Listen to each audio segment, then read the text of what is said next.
berikut kembali kami sampaikan berita Mataram hari ini. Rusak digerus banjir 5 bulan lalu, jembatan penghubung di Lombok Barat tak kunjung diperbaiki.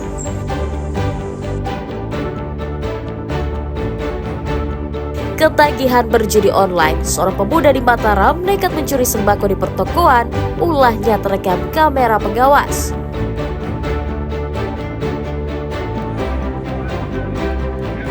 Gelaran race kedua Mandalika Festival of Speed 2025, puluhan pembalap nasional bersaing ketat untuk meraih podium utama.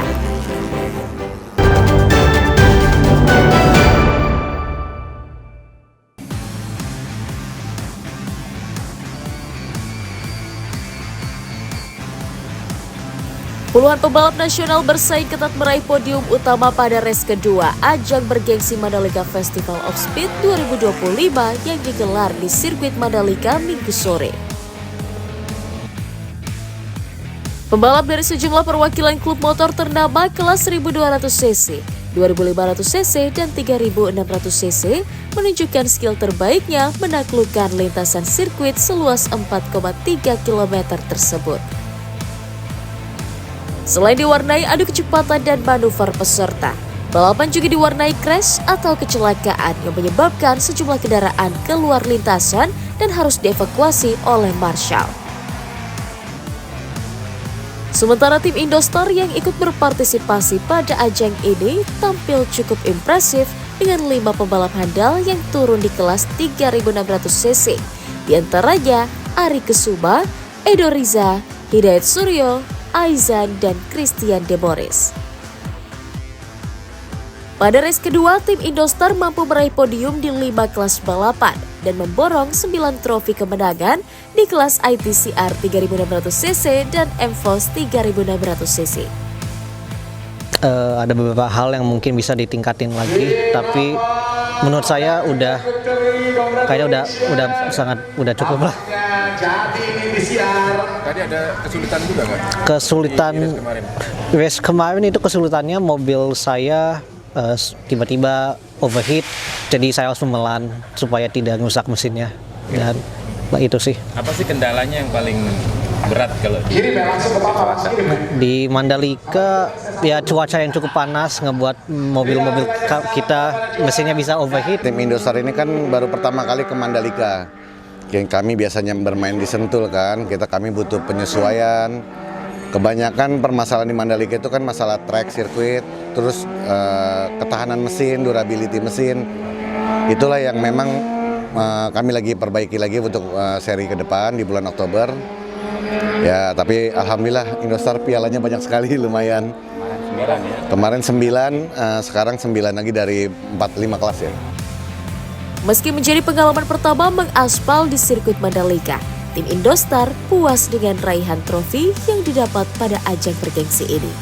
Mereka berharap bisa tampil lebih baik pada gelaran Mandalika Festival of Speed berikutnya yang rencananya akan digelar pada bulan Oktober mendatang. Riyadi Sulhi dan Lukmanul Hakim melaporkan dari Kabupaten Lombok Tengah.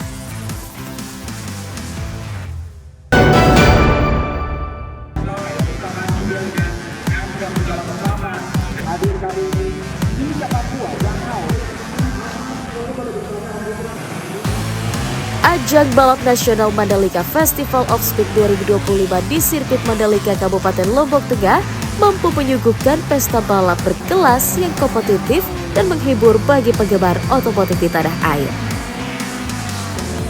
Sebanyak 150 mobil balap dari puluhan klub balap nasional turun untuk menaklukkan lintasan sirkuit Mandalika sepanjang 4,3 km pada ajang ini.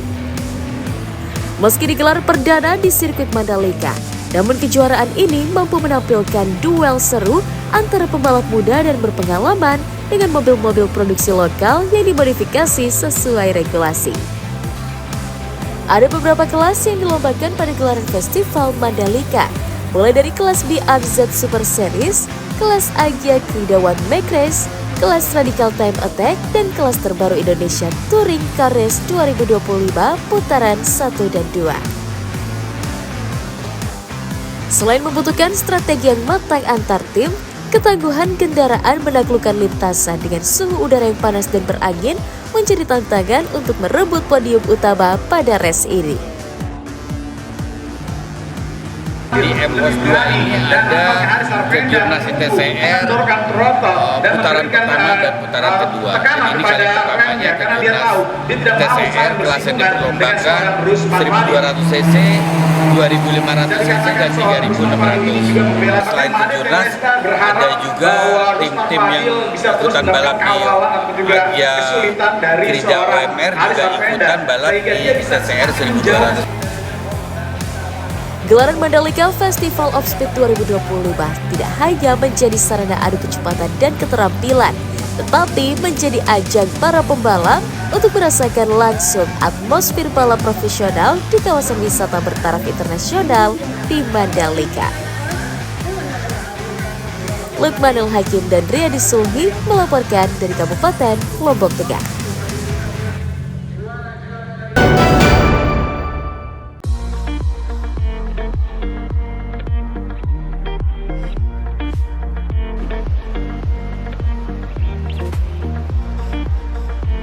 Tidak hanya dikenal memiliki pantai yang indah, Kabupaten Lombok Tengah juga menyimpan pesona air terjun yang alami. Salah satunya yang layak Anda kunjungi, air terjun Gunung Janggut. Berada di Desa Aik Beri, Kecamatan Batu Keliang Utara, tidak jauh dari air terjun Benang Stokal dan Benang Kelambu, kawasan ini mulai ramai didatangi wisatawan. Air terjun Gunung Janggut dikenalkan oleh warga. Air terjun ini bisa dikatakan hidden gem atau permata yang tersembunyi karena terletak di tebing bebatuan di area hutan alam lereng Rinjani.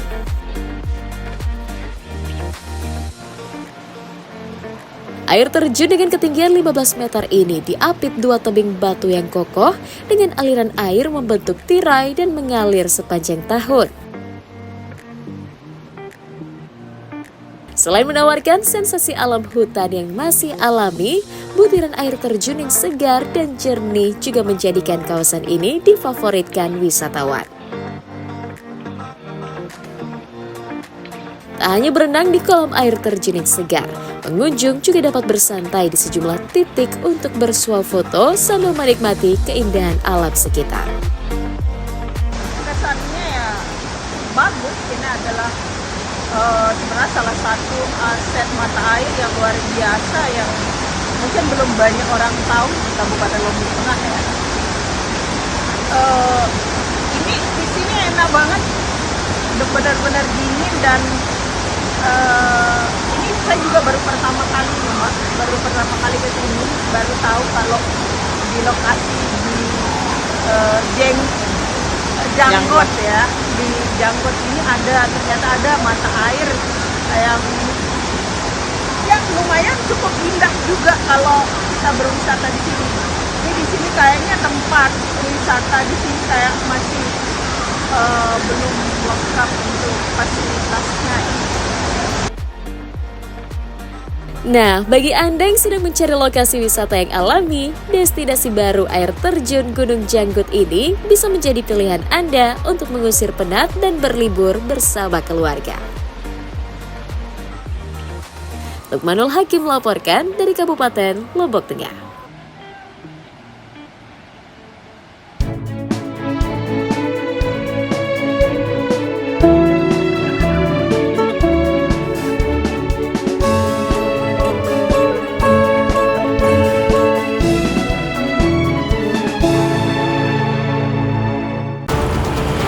Baiklah pemirsa, informasi tadi sekaligus menutup jumpa kita kali ini. Saya Rahya Par, mewakili kru SSC yang bertugas pamit undur diri dari hadapan Anda. Terima kasih, sampai jumpa dan selamat beraktivitas.